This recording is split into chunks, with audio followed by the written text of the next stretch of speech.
Buenos días, arquitecto. Buenos días, compañero. Hoy día voy a hablar sobre el tema, digamos, de la Escuela de Chicago y Frank Lloyd Wright. La Escuela de Chicago. La Escuela de Chicago en realidad no es una, como piensan, digamos, una obra, sino que habla de un estilo de arquitectura que se generó en el año 1871 en la parte de Chicago, en el siglo XVIII, ¿no? Que se generó. Vamos a hablar, digamos, de su historia, de cómo empezó, digamos, y por qué fue la razón de que empezó. Primeramente, en esa época de 1871, en Chicago sucede un gran incendio y que arrasa toda la ciudad, prácticamente lo deja casi sin nada. El incendio de Chicago fue ocurrido en 1871. ¿Por qué razón se quemó todo, digamos? Lo que pasa era que tenía una arquitectura en esa parte de Estados Unidos, digamos, en Chicago tenía una arquitectura de madera. Todo era de madera prácticamente. Las casas eran de madera, las casas, digamos, tenían, digamos, columna de madera, viga de madera, desagüe de madera. También tenían, digamos, casi todo era de madera implementado. Entonces, y lo malo, digamos, de la madera es que es un material en la cual, digamos, fácilmente inflamable, se quema rápidamente. Entonces, gracias a que implementaba una arquitectura más que todo de madera, se quemó toda la ciudad y arrasó con todo. Como vemos aquí en la imagen, se ve que prácticamente lo dejó desde cero. Es como volver a iniciar, digamos, volver a nacer, en otras palabras. Aquí fue un punto bueno y malo, se podría decir, ya que al volver a nacer, podía implementar una nueva arquitectura. Vamos a hablar de los autores de la Escuela de Chicago principales, digamos. Primeramente está Henry Hobson Richardson, que nació en 1838 y murió en 1886. Este arquitecto destacado en el siglo XVIII tiene una arquitectura renacentista románica. Cuando hablamos de una arquitectura renacentista románica, en sí habla, digamos, una arquitectura bien detallada. Se podría decir que se concentra más en la fachada, en los detalles. Trata de hacer una arquitectura bien, digamos, detallista. Tiene detalles casi en todo lugar, en los muros, en las columnas, en la parte de la, como vemos aquí, digamos, en la imagen. En la parte, digamos, de del arco, digamos, el arco en medio punto. Casi en toda la arquitectura vemos diseño en todo, prácticamente en todo, no solo exteriormente, sino que interiormente. Eh, en la parte, digamos, esta es la iglesia de la Trinidad de Boston, hecha por el arquitecto Richardson. También en la planta vemos una forma simétrica simple, ya que tiene una forma rectangular, digamos, ¿no? Compuesta por cuatro naves que con una eje central, una cúpula central, digamos, grande, que digamos parte en cuatro partes, digamos, ¿no? En una simetría, digamos. Entonces, en esta arquitectura vemos que de forma simple, de fachada bien detallada y tanto exterior e interiormente. Vamos a hablar del siguiente autor, digamos, principal, que este es el más, creo que más importante que resalta en la Escuela de Chicago. William Louis Burroughs nació en 1832 y falleció en 1907. Él se podría decir que es el papá de la arquitectura moderna, que implementó una arquitectura nueva en Chicago, digamos, ¿no? Aquí, digamos, vemos aquí en su obra de Home Industry Company Building, que trata, digamos, una arquitectura, aquí vemos, en la fachada vemos que es una arquitectura simple, no tiene mucho detalle. Lo que resalta más es la altitud que tiene, digamos, esta estructura, digo, perdón, esta arquitectura es bastante alta y podríamos ver, digamos, que también tiene muchos ventanales. A lo más simple de verlo, digamos, se nota que es un espacio que tiene mucha iluminación, ya que tiene bastante ventanas. En la parte de la planta vemos que una forma simétrica, digamos, se podría decir, son dos rectángulos con una, digamos, una entrada grande, bastante grande. También se podría decir que hay un eje principal aquí en medio, bien en el medio que divide a las dos figuras, digamos, ¿no? Y se nota también que tiene muchas columnas.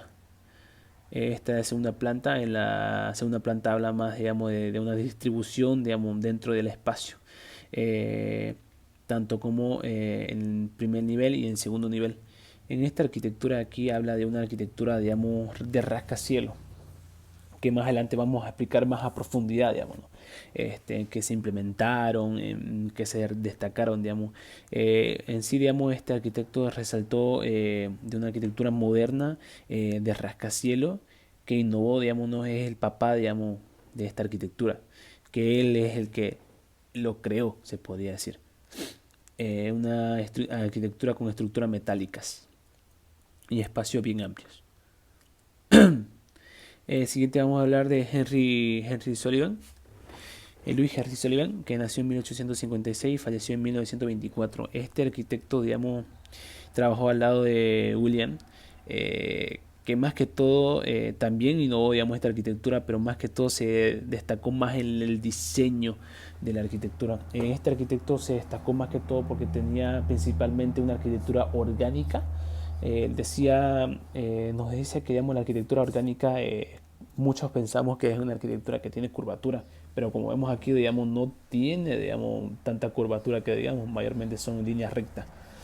La única parte que vemos, digamos, es esta parte esquineada donde hace un semicírculo, pero en realidad en general no vemos nada. Pero en realidad, digamos, lo que habla la arquitectura orgánica es que trata de ver, digamos, que el interior de la figura se tiene que resaltar en el exterior. Él decía que dice que la arquitectura orgánica trata de ver el interior como el exterior, o sea que el exterior resalta de lo que sos interiormente, y eso tiene que tener una arquitectura para que sea una arquitectura orgánica. Entonces, como vemos aquí en esta edificación que se llama edificio Carson, en este edificio vemos ventanales demasiado amplios y la parte de planta baja no se ve que es, digamos, de comercio, ¿no? Entonces, en esta arquitectura lo que se implementa, se ve más, digamos, es en el espacio amplio con varias columnas, como vemos en esta planta principal. Nos dice como al tener, como tiene harta ventana, nos permite ver, digamos, que es una arquitectura bien iluminada interiormente. Este le hace una planta, digamos, donde vemos, digamos, una forma simétrica, simple, regular, donde es, digamos, un triángulo, un cuadrado, perdón, donde vemos un espacio bien amplio y con varias columnas, ¿no? Henry Sullivan decía que la forma sigue la función. En una frase que él dijo en 1886 cuando publicó un libro, vemos que él, digamos, se destaca más en el diseño exterior. Utilizaban, por ejemplo, vemos aquí, digamos, que utilizaban, digamos, detalle en la parte de las ventanas y la parte, digamos, al finalizar, digamos, casi finalizando, digamos, al llegar al techo, a la cubierta, se podría decir, diseños, digamos, de árboles, de diseño, digamos, de planta, digamos. Esta es una obra hecha por él en Warning Bullying, que trata, digamos, de una arquitectura simple, se podría decir, pero con detalles, digamos. Que es un arquitecto que, digamos, fue el mentor de uno de los brillantes arquitectos que vamos a tener aquí más adelante, digamos, en el siglo XX, ¿no? Que fue su mentor. Entonces, en la Escuela de Chicago, la innovación de una nueva tipología, hablamos de una arquitectura nueva, moderna, ya que hablamos principalmente de que hubo incendio en 1871. Aquí se implementó, digamos, en Chicago, trataba de implementar una arquitectura nueva. Perdón, nueva, ¿en qué sentido? En una arquitectura que sea, digamos, que cumpla no solo una función, sino que tenga una función, digamos, donde cumpla varias cosas. En eso es lo que buscaba. La arquitectura, digamos, de moderna aquí se trataba de una arquitectura de comercio y una arquitectura, digamos, de oficinas. La forma trataba, digamos, de hablar de una forma rectangular. Vemos aquí ya se trata de hablar, ya gracias al arquitecto William, que implementó una arquitectura de rascacielos, que consiste, digamos, más la colonización de la altura. Como vemos, casi todos los edificios son altos. No son tan expansivos, digamos, de largo, se podría decir, pero son altos, digamos. trataban de ocupar un terreno, en un pequeño terreno, pero trataban de innovar la parte de la altura. ¿Y cómo hacían, digamos, de poder atacar el lado de la altura, digamos, ¿no? Porque no teníamos en ese tiempo, digamos, no había un material esencial, digamos, se utilizó una estructura metálica que voy a explicar más adelante de por qué se utilizó, digamos, ¿no? En la forma, vamos a hablar de que es una forma simple, rectangular, con espacios bien amplios y altos. ¿Para qué? Para que cumpla la función de que tenga espacio, digamos, ¿no? Un espacio grande. Se pueda ordenar por dentro, digamos, simple y pueda ser un espacio donde tenga más iluminación, digamos. Como vemos aquí en este edificio, vemos que la parte de planta baja es comercio y la parte de arriba son más que todo escritorios. La función principal, digamos, de Chicago habla, digamos, de una arquitectura que cumpla el comercio y que tenga una distribución de espacio de edificación. En su orden, digamos, trataba de liberar del diseño de las plantas, la liberación del diseño de las plantas y la independización de las fachadas respecto a la estructura. Importante, entonces aquí ya se utiliza estructura metálica, ya que vimos aquí adelante, en toda la arquitectura se utilizó estructura metálica.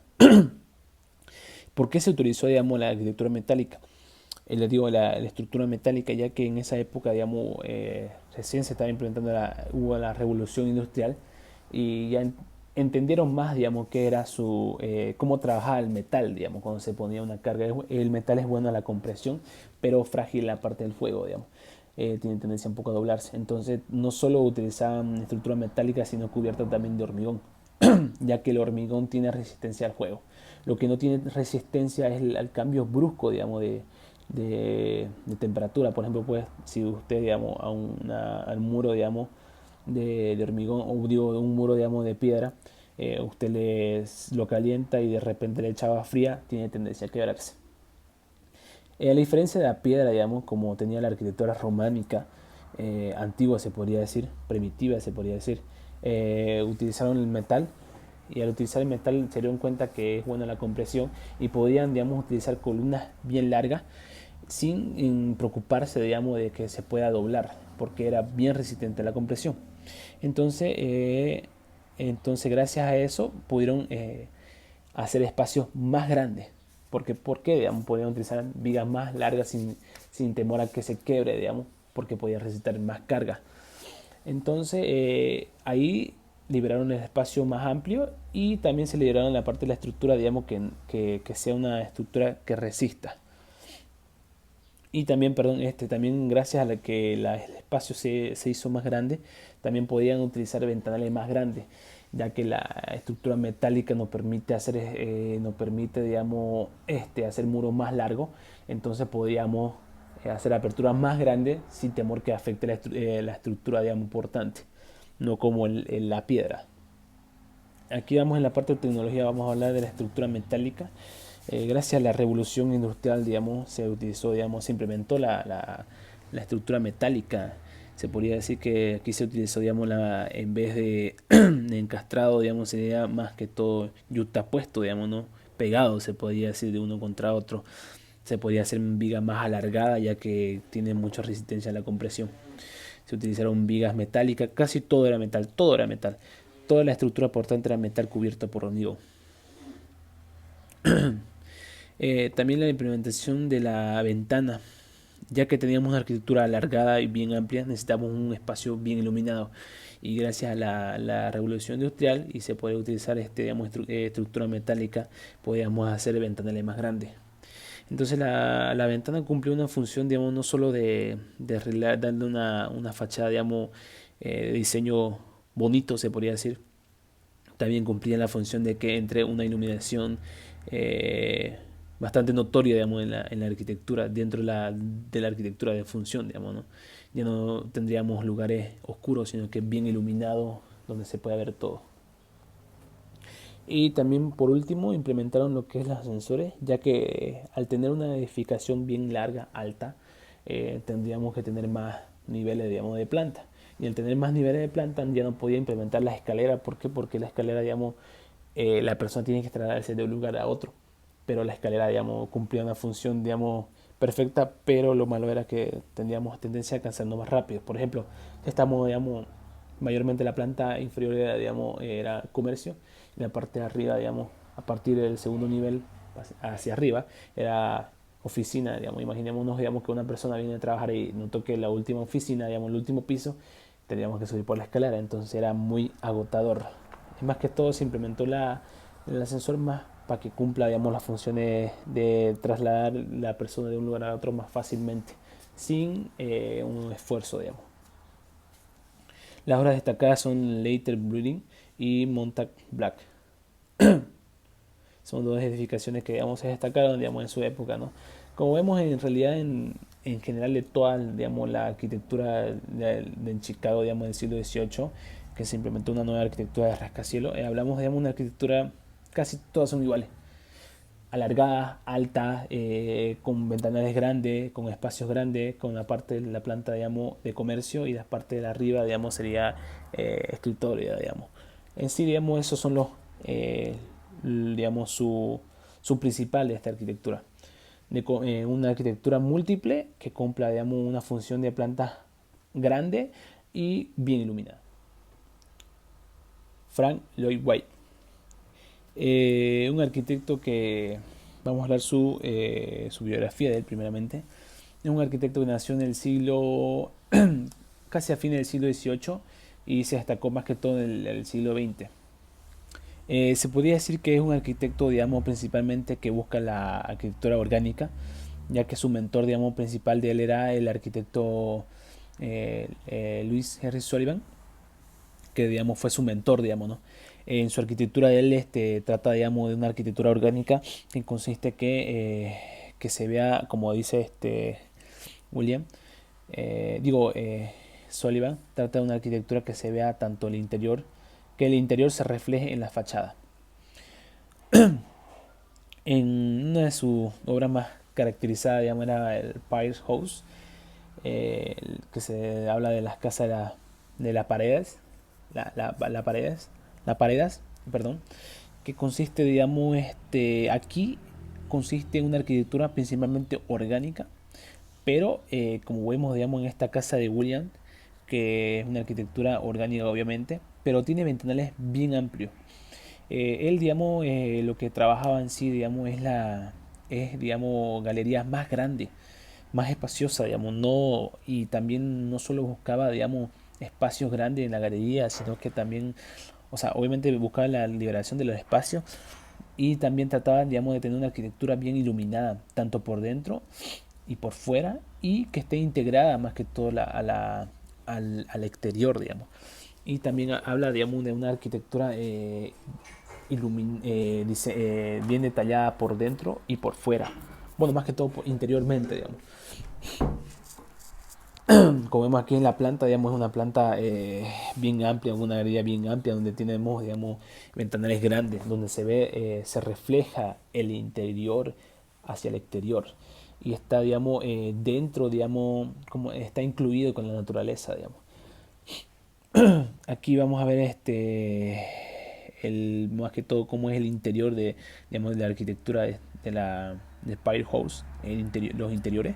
Aquí vemos en la primera imagen, digamos, un comedor del Ward House, se podría decir, que es un comedor, digamos, destacado, digamos, en la parte que tenemos un comedor bien amplio, bien grande, con ventanas muy grandes, ya que al tener un ventanal grande tiene un comedor acero iluminado, digamos, bien amplio, casi todo es de madera, como vimos aquí en la parte del techo, digamos, también tenemos ventana, en la parte de alrededor tenemos ventana, mayormente la mesa está hecha de madera, también la silla, el lugar bien interiormente iluminado, detallado. Entonces, digamos, tiene una arquitectura orgánica que se podría decir que es bien detallada, el interior como el exterior. Entonces, más que como hablamos de una arquitectura orgánica, trata de hablar que la función de adentro refleja a la fachada también. En el espacio se podría decir que es un espacio amplio, demasiado amplio, con galerías bien amplias. Como vemos aquí en la Casa de las Cascadas, que es una de las obras más famosas de él que ha hecho este arquitecto, vemos, digamos, en la parte de la Casa de las Cascadas, de la fachada, vemos una arquitectura amplia. Vemos que tenemos una galería bien amplia en la parte, con mucha iluminación, tanto artificial como natural, digamos. Bien iluminado adentro, ventanales grandes, la función se nota, digamos, la función principal, digamos, de la casa, digamos, interiormente se nota en el exterior, y no solo está, digamos, reflejando su función del interior al exterior, sino que también se está fusionando con la naturaleza. Como vemos aquí en la planta, vemos que, digamos, pasa aquí el río, digamos, una cascada, y esa casa de aquí se está eh, intentando, digamos, juntarse, ser uniforme con la naturaleza. Más que todo, este arquitecto, digamos, fue un arquitecto que, digamos, se llevó, digamos, a cabo la arquitectura orgánica gracias a su mentor, que es Wes Sullivan.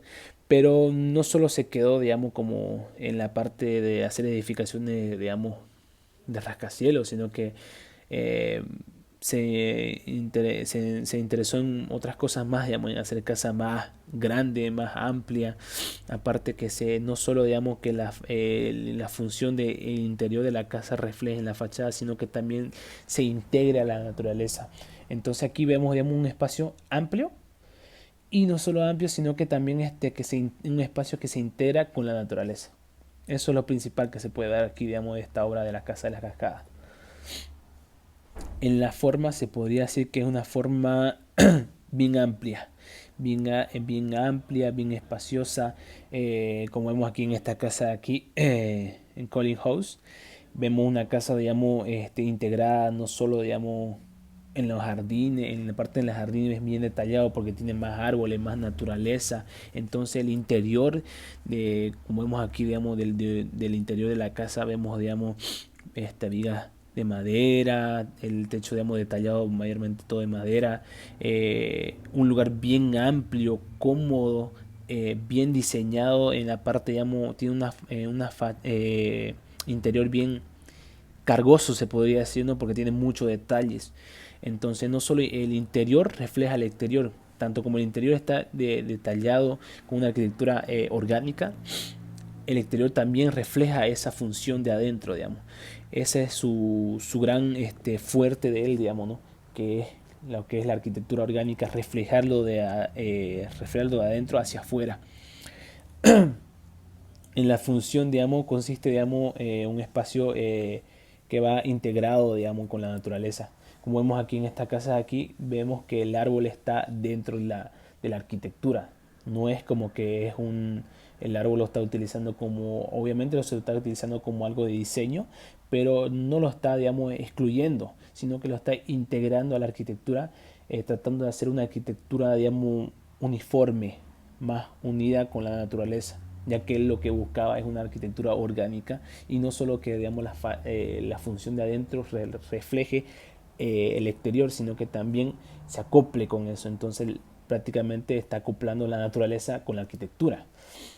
Y en la parte de tecnología vamos a ver que implementó, digamos, mezcló también la arquitectura asiática con su arquitectura orgánica, obviamente sin olvidar, digamos, su esencia de él, que él buscaba la arquitectura orgánica. Aquí, digamos, vemos el Hotel Imperial en Tokio, en Japón, y cómo lo mezcló, digamos, ¿no? Porque es una arquitectura diferente, digamos, asiática, es una arquitectura más distinta, digamos, ¿no? Como vemos los Jinja, que se le dicen allá, que es una arquitectura proveniente de China. Eh, Aparte que, digamos, implementó una estructura antisismo, se podría decir, y de cómo implementó, ya que por qué razón lo implementó fue porque en la parte de Japón, digamos, asiático, era una arquitectura, digamos, necesitaba una arquitectura que resista a los terremotos, ya que Japón es un país donde tiene muchos terremotos. Y la razón de por qué viene el terremoto es porque las placas tectónicas se mueven y quebrajan, digamos, la parte del terreno. Entonces, al hacer una estructura, digamos, normal, se podría decir, digamos, una cimentación sin sismo, tiene tendencia a caerse. Entonces, él implementó la parte que esa estructura no sea resistente a ese movimiento que tiene la Tierra, ¿no? Entonces, en sí fue todo esto. Muchas gracias, Amo, por escuchar mi exposición.